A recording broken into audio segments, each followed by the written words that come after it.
This program from the day one has been what we call a no-fault program.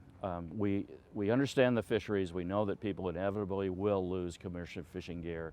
So what we would like to do is involve as much of the commercial fishing industry in this project as possible. We'd like to know from gill netters and crab fishermen where they lose gear, the causes of losing gear, what happens in their daily fishing activities that can result in a lost gear, because then maybe we can develop some policies, programs, or instructions that could reduce that gear loss. Having the experienced divers are really important. These guys are harvest divers. They spend half their life underwater harvesting sea cucumbers and urchins and other species, gooey ducks. So they're very, very comfortable underwater. They know how to handle themselves, and they're really capable of working hard on bottom, which a typical sport diver would not be. So these guys brought a lot to the operation of the project. They brought a lot of good ideas on how to stabilize the gear and bring it up in a safe manner, and it really went a long way toward making the program successful. The nets, for the most part, that we're picking up today are considered a legacy net, and now they've kind of become assimilated into the natural environment. So you'll have a lot of growth on them, and it'll actually look like part of the bottom now, but it's still doing the job, even though there's a lot of sea growth on them. They're designed so you can't even see them in the water column. These nets can be very large. They can cover over vast areas. They can obstruct the access to little interstitial spaces, crevices, caves, things like that juvenile fish need for protection. So they do a lot more damage than just actually capturing and killing animals. They actually degrade the habitat and the service functions of those habitats that those animals depend upon. One of the things we've noticed is when we pull those nets out, almost immediately those areas start to recover, and it really restores the habitat.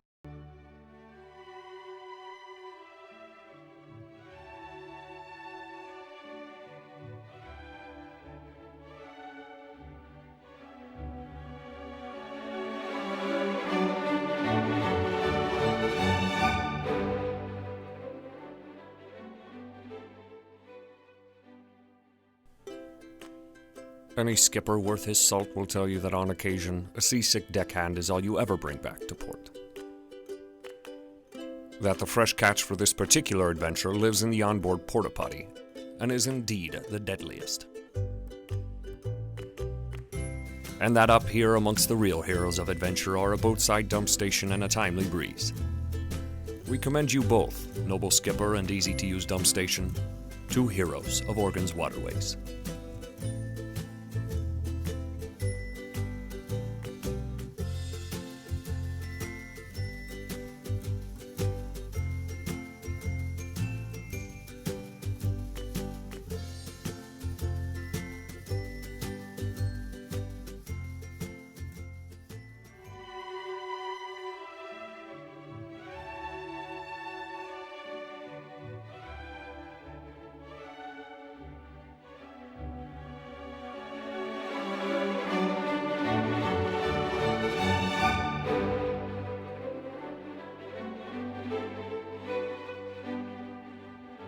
And to understand the coastal county perspective on climate change preparation, who better to talk to than Matt Spangler? For many years, Matt directed the Lincoln County Planning Division, which administers and maintains the county's locally adopted comprehensive land use plan and code. I think there's a lot of discussion generally about climate change. That discussion is probably further along out here on the coast. Folks are much more aware that that is coming, and they seem to be much more accepting of the idea that we're in for some changes. We don't necessarily completely understand what all of those might be, but we know things are going to change. The problems that are on your plate today, of course, get the most attention, and it's sometimes hard to convince folks that it would be wise to expend ever scarcer resources on events that maybe nobody can quite visualize because they're too far into the future.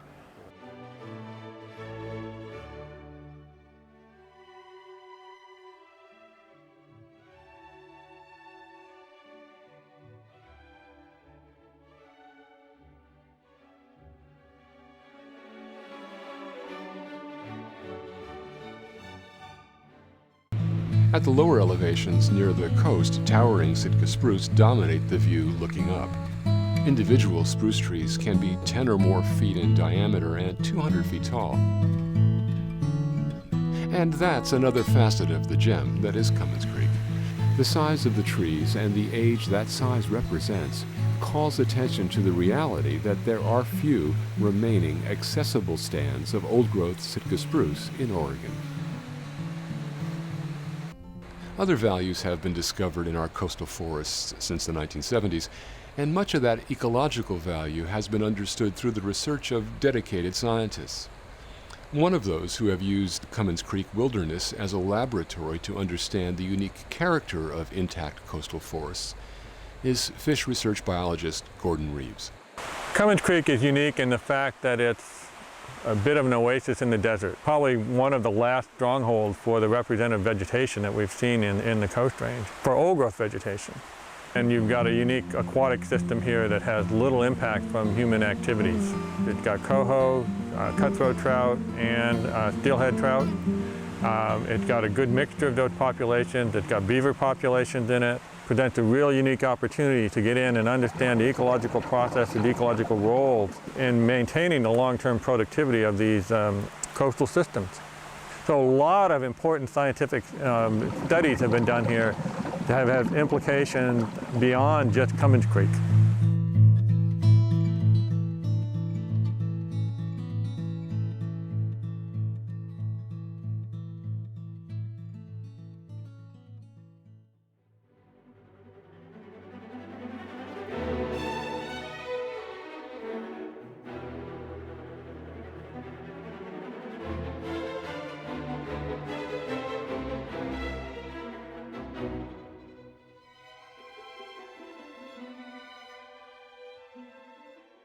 Indian families had their own sites, their own platforms.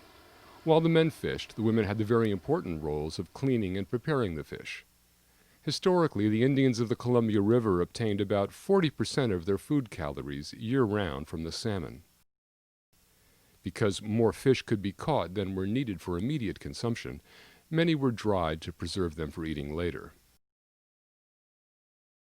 Once they could follow the grown-ups' rules, youngsters fished too, along with the men. Other children caught lamprey, eel-like fish that the Indians also prized. To fish so close to a raging river required sure footwork. It also required strength, skill, and stamina. Although in modern times a fisherman tied a rope around his waist in case he should fall off the slippery platform, men did slip off and sometimes drowned. But this was life at Celilo, and the rewards of being there outweighed the risks.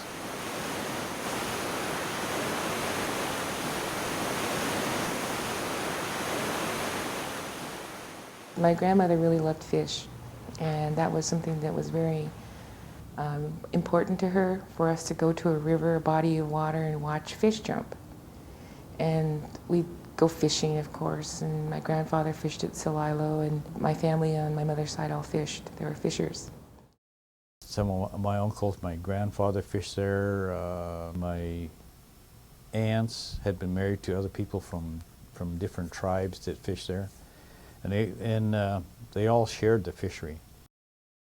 The scale and significance of the traditional Indian fishery can be glimpsed in journal entries by the explorers Lewis and Clark in 1805. At one village in the vicinity of Celilo, they saw reed baskets full of dried salmon. They counted more than 100 stacks of fish, which they estimated weighed 10,000 pounds. At the falls, Clark reported on the Indians' trade in dried salmon. Thus preserved, those fish may be kept sound and sweet several years, as those people inform me. Great quantities are sold to the white peoples who visit the mouth of the river, as well as the natives below. William Clark. So vital to their way of life was salmon that when the Columbia River Indians consented to treaties with the federal government in the 1850s and gave up millions of acres of land, they reserved the right to fish in their usual and accustomed places.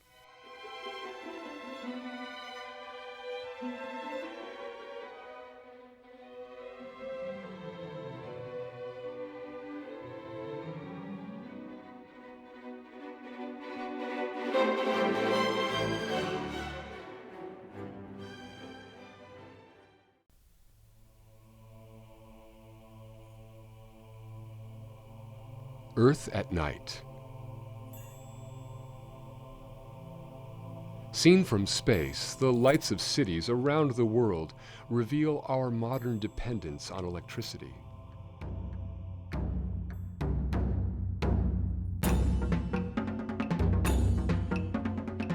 The United States consumes more electricity than any other country in the world. More than half of that energy is produced from non-renewable fossil fuels.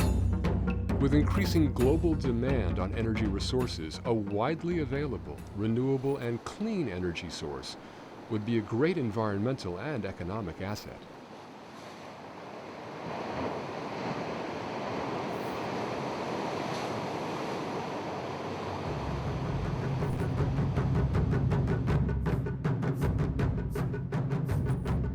Borne by wind, waves may travel thousands of miles, form crests, and crash on shore in a tumultuous display of raw power. Their energy is undeniable. For several decades, scientists and engineers have been trying to find ways to harness this untapped form of ocean energy. The Oregon coastline offers some of the best locations in our nation for wave energy. Combined with this favorable location, Oregon is also home to research that is now poised to move wave energy extraction forward. Beginning in 2002, a small group of dedicated engineering faculty and students at Oregon State University has been working to develop the concepts and tests for this emerging technology. The research leaders are Annette Vanjuan and Alan Wallace, professors in the OSU College of Engineering. Through Oregon Sea Grant, we're working with the Port Liaison Project with fishermen and crabbers to really determine optimum sites that would have the lowest impact on the fishing and crabbing industries, as well as the other type of marine life and whale migrations. The fishermen who sign up to be potential industry cooperators all have said, I'm interested in participating in research. They are very interested in how this project is going to help Oregon's communities, through jobs and energy and, helping to stabilize communities that have gone through transitions because of changes in other natural resources.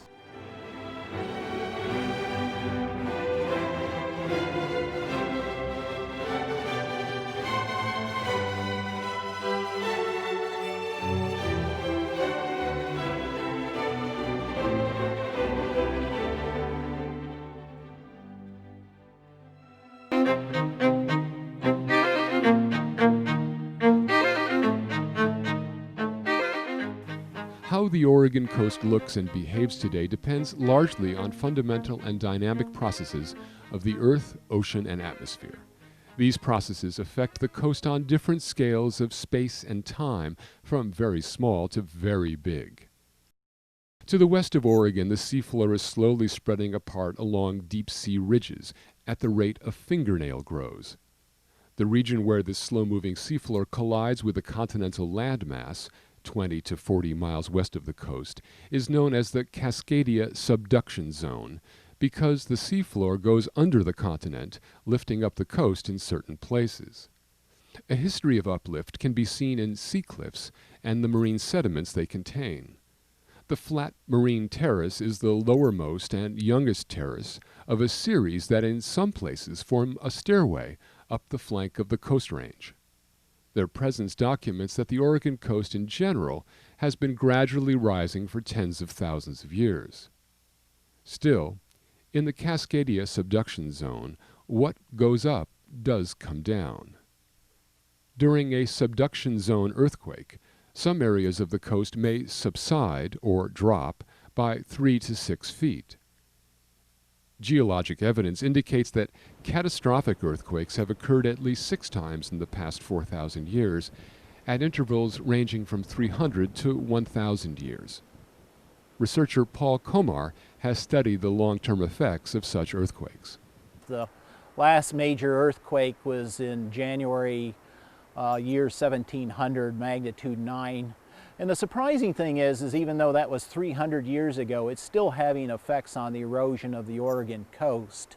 And that's because associated with the subduction earthquake, much of the coastal area abruptly drops down by a meter or two. It's like sea level suddenly rose by a meter or two. And of course that induced massive erosion at that time. Coastal officials know that a tsunami would occur with a subduction earthquake, and communities are making plans to deal with this threat. Developing models of what sort of inundation would occur is part of the planning.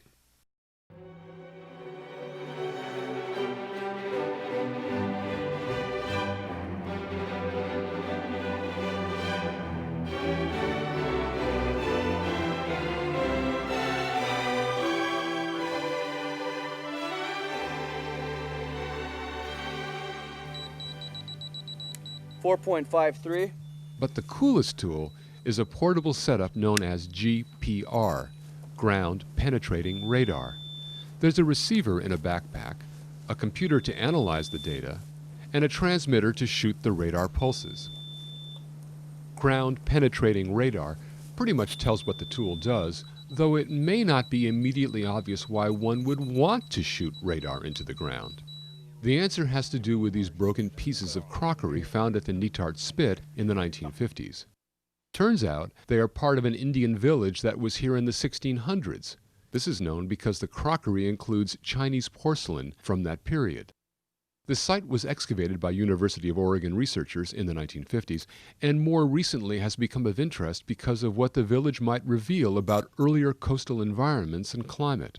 We're using the ground penetrating radar to answer specific questions about what the site was like when the Indians first developed this village.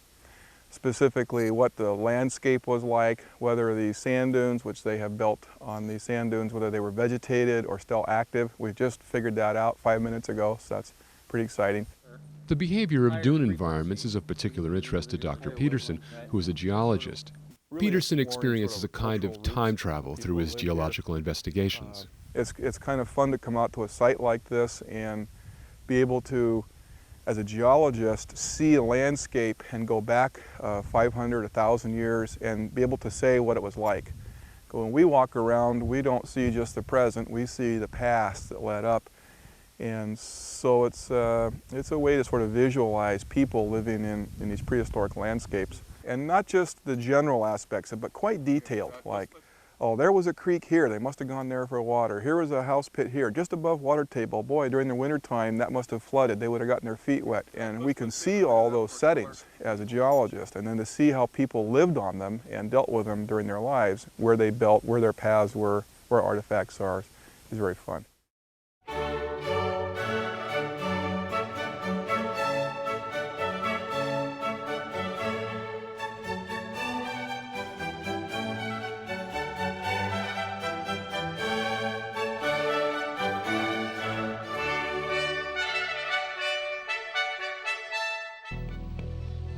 One potential new invader that particularly threatens the Pacific Northwest is the Chinese mitten crab. Its history in California provides a case study of a very harmful invasion, and one that the nearby states of the Northwest should prepare themselves to prevent. Named for the hair-like patches on their claws, these mitten crabs move fast and far. They foul fishing gear, steal bait, clog water systems, and may carry human parasites. The Chinese mitten crab is catadromous, which means that it migrates to fresh water to rear and back to salt water to reproduce. In China's Yangtze River, mitten crabs will migrate as far as 800 miles between spawning and rearing grounds. This migratory life cycle enhances their ability to sweep through river basins. In California, the invaders quickly spread through a network of more than 700 miles of waterways connected to San Francisco Bay. Starting in late spring and through the summer, most will move upstream to freshwater. It's very well adapted to invading new areas in the watershed to grow or to rear because it can go over obstacles that would otherwise block fish from moving. They can go out of the water to continue on up the stream. Also, they're very tolerant of higher temperatures and some other physical conditions that may be lethal to some other species. Juvenile mitten crabs spend between 1 and 5 years maturing in freshwater before migrating back to saltwater to reproduce. That instinct is very strong. no obstacle literally is in their way. So they'll readily go out of water if they run out of water in a stream.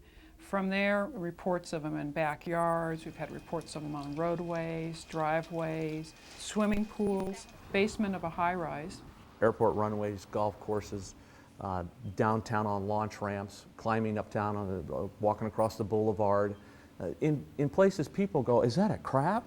What's that doing here?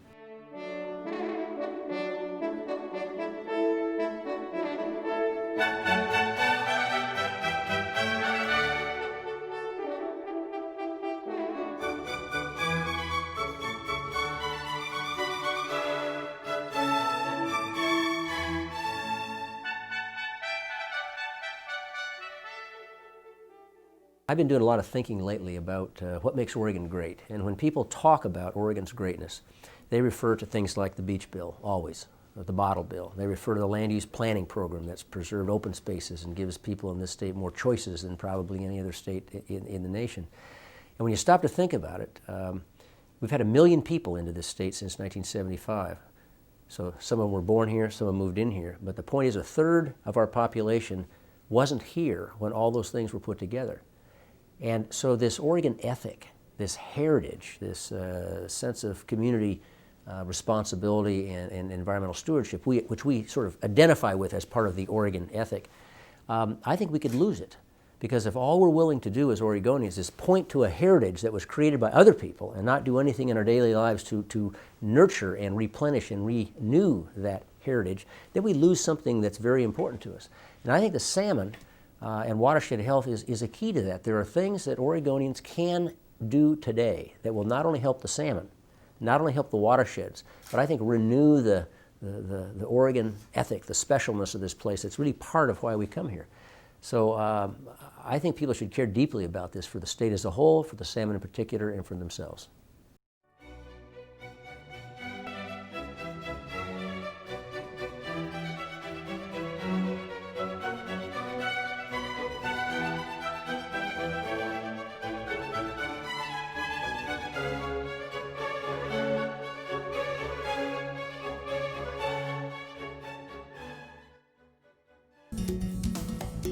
I think it's really a remarkable thing to be alive on this planet. I think it's one of the most amazing things that could ever happen to somebody, was just to get to be here.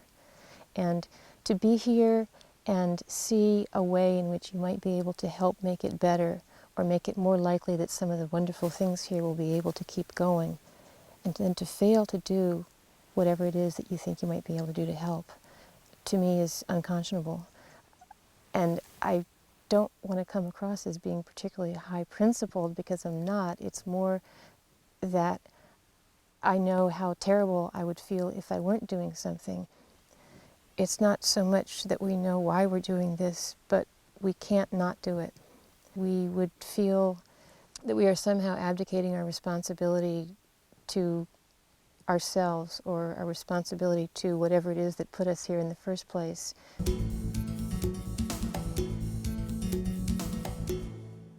We're doing the kind of work that is a stopgap measure so that we can get some fish back so that they can survive while nature repairs herself. And I don't know. I think this is first aid. I think it's ER work. We got an environment that's in cardiac arrest. Putting logs and boulders and planting trees along the banks and fencing the livestock out of the creek. That's CPR. And maybe we can get enough fish and enough clean water and enough habitat that we can outnumber some of the other factors. This might be the one chance I get in my life to do something that'll be appreciated 500 years from now, if it works. And if it doesn't work, maybe they'll think, well, there's some guys that try.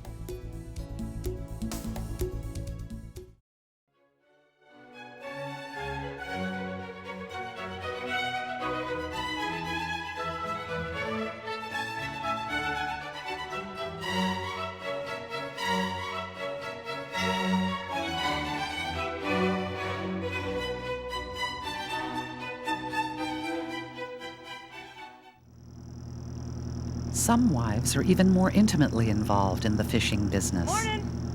Women like Lisa Newell joined their husbands right on the boat, working side by side to bring in the catch and get it to the local processing plant. It's a different way of making a living. Everybody's got to work at doing something, so if you like what you're doing, I think that's the most important thing in life. And it might not be really glamorous, but I enjoy it, and we're making a living at it. And it gets hard to do that, you know, sometimes. But if you're persistent and work hard, usually something will be on the upswing. You got all the salmon never do the rock? No, we got another bucket of salmon. All right. Mark's definitely the skipper of the boat. My position here is I take the position of a deckhand. That's good. I do all the jobs a normal deckhand would do. We get paid by the size of the fish. The weight is very important, and how they're cut, how they're sorted. It can affect by a great deal what ultimately we get, paid for the fish. And the fish plant, they're very happy with me there. They understand why I want to be there and why we want to see our fish, and that's what I do. So I put on my boots and I put on a fish hair net and I watch all our fish and watch them get cut. Besides being a fisherman's wife, Michelle Longo-Etter is a practicing attorney specializing in fisheries law. As far as she's concerned, both jobs are equally important. Yeah, I wanted to.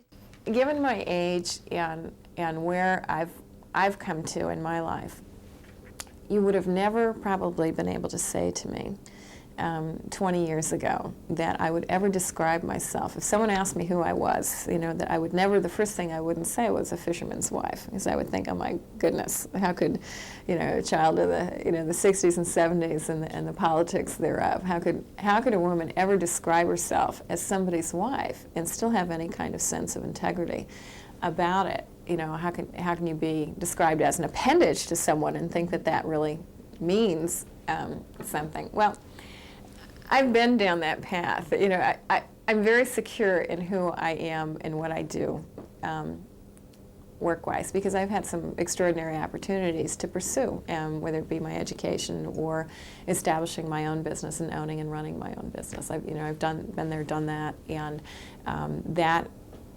I'm really glad I had the opportunity to do that before I became a fisherman's wife, because I don't see it as defining myself as an appendage. I mean, it is a classification all into itself, and carries with it as well the respect in the community, because people know what that life is like. It's a very difficult life at times.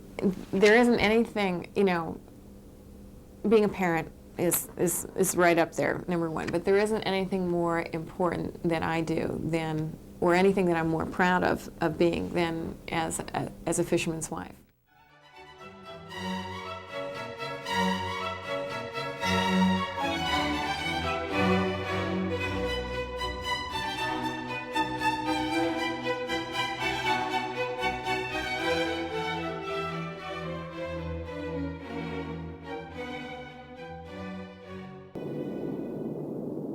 This rich broth of Oregon's nearshore waters is composed of both the inorganic elements and living plankton, tiny animals that seem to fly through the water and the microscopic plants they feed on. Small as they may be, plankton are the foundation of the entire web of life beneath the ocean's surface. Nearly all ocean life ultimately depends on the nourishment of plankton. These complex relationships are fragile, dependent upon the right mix of ocean temperatures, sunlight, nutrients, and unpolluted waters.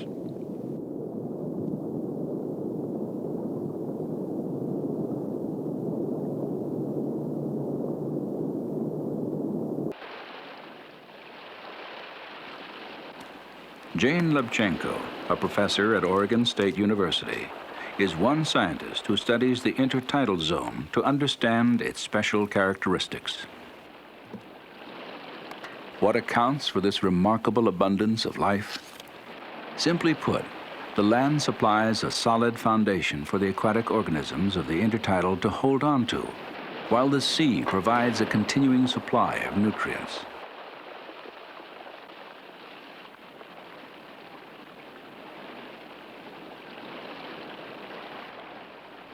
Because this is such a rich environment, it seems that every last inch of it is covered with life. With the help of the Coast Guard, several towns along the Oregon coast annually commemorate their special relationship with the sea.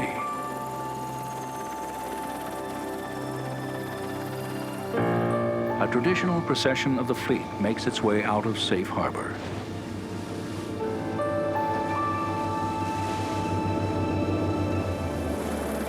Offshore, there is a laying of wreaths on the water in remembrance of those who have lost their lives at sea. The ceremony is a sign of the spirit of the people, intimate with the ocean.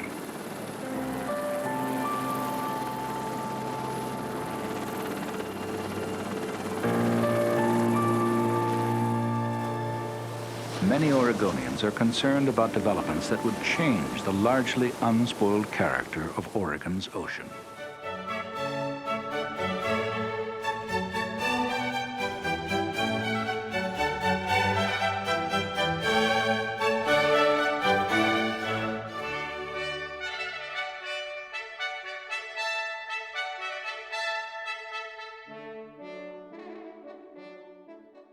We now know that there are limits to how much we can safely take from the sea.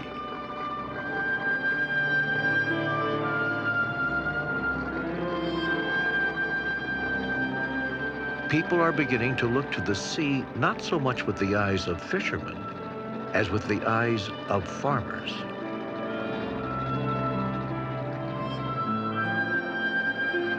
Farmers of the sea are building an entirely new industry called aquaculture. This industry, which involves cultivating aquatic plants and animals, is still small, but it is growing rapidly. Already, there are farmers of the sea on nearly every continent and ocean.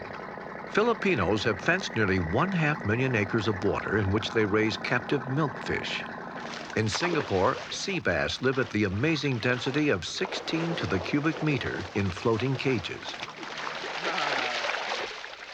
The Japanese raise voracious eels in heated greenhouses, while Americans raise trout using geothermally heated water. Scotsmen confine migratory Atlantic salmon, carefully tending them until harvest.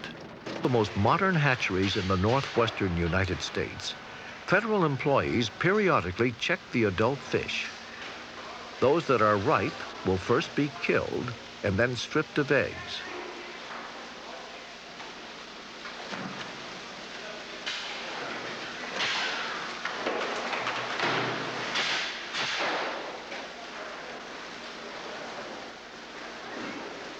Hatchery procedures like these are the result of decades of experience and fine-tuning. The workers fertilize the eggs with the milt of the males. Sperm from several males is used with each group of eggs to preserve genetic variability. Within a few moments, a single free-swimming sperm enters each egg. The fertile eggs go into hatchery trays, where a constant flow of oxygen-rich water bathes them as they mature. Environmental conditions are controlled and monitored very precisely to assure maximum survival. Over the course of about 85 days, an egg becomes a tiny fish. Early on, the eye forms. The circulatory system becomes more and more prominent with time. At the moment when the egg hatches, the tail and head pop out.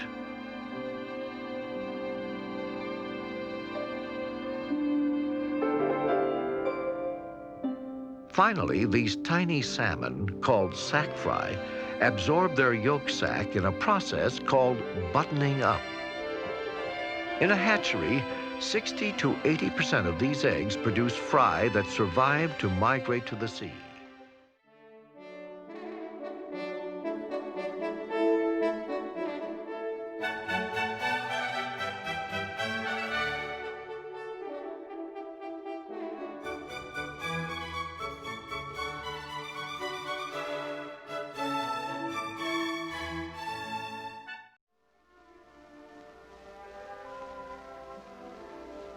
Sea Grant is people. Sea Grant is the dedication to protect a clean, stabilized ocean resource for future generations, to unlock doors into the sea for foods, minerals, and drugs, recreation, and aesthetic fulfillment.